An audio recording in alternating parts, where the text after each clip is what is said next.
79వ ఆసాపు కీర్తన. దేవా, అన్యజనులు నీ స్వాస్యంలోనికి చొరబడి ఉన్నారు. వారు నీ పరిశుద్ధాలయమును అపవిత్రపరిచి ఉన్నారు. యెరూషలేమును పాడు దిబ్బలుగా చేసి ఉన్నారు. వారు నీ సేవకుల కళేబరములను ఆకాశ పక్షులకు ఎరగాను, నీ భక్తుల శవములను జంతువులకు ఆహారముగాను పారవేసి ఉన్నారు. ఒకడు నీళ్లు పోసినట్లు యెరూషలేము చుట్టూ వారి రక్తము పారబోసి ఉన్నారు. వారిని పాతిపెట్టువాడెవరునూ లేరు. మా పొరుగు వారికి మేము అసహ్యులమైతిమి. మా చుట్టూనున్న వారు మమ్మును అపహసించి ఎగతాళి చేసెదరు. యెహోవా, ఎంతవరకు కోపపడదువు? ఎల్లప్పుడూ కోపపడదువా? నీ రోషము అగ్నివలె ఎల్లప్పుడూ మండునా?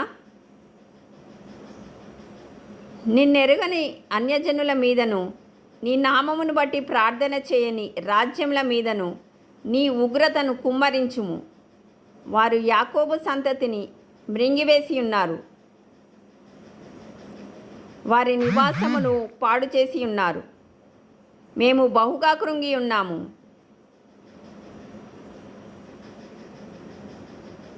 మా పూర్వుల దోషములు జ్ఞాపకము చేసుకొని నీవు మా మీద కోపముగా నుండకుము. నీ వాత్సల్యము త్వరగా మమ్ము ఎదుర్కొననిమ్ము. మా రక్షణకర్తవగు దేవా, నీ నామమును బట్టి మాకు సహాయము చేయుము. నీ నామమును బట్టి మా పాపములను పరిహరించి మమ్మను రక్షింపుము.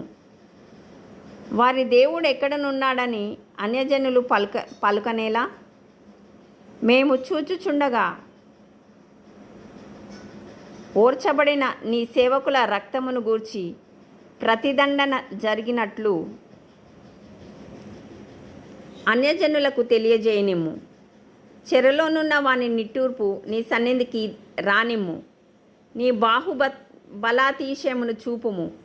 చావునకు నిందింపబడిన వాని కాపాడుము. ప్రభువా, మా పొరుగువారు నిన్ను నిందించిన నిందకు ప్రతిగా వారి ఎదలోనికి ఏడంతల నిందను కలుగజేయము. అప్పుడు నీ ప్రజలను, నీ మందగొర్రెలమైన మేము సదాకాలము నీకు కృతజ్ఞతాస్తుతులు చెల్లించెదము. తరతరముల వరకు నీ కీర్తిని ప్రచురపరిచెదము. Praise the Lord. హల్లెలూయా.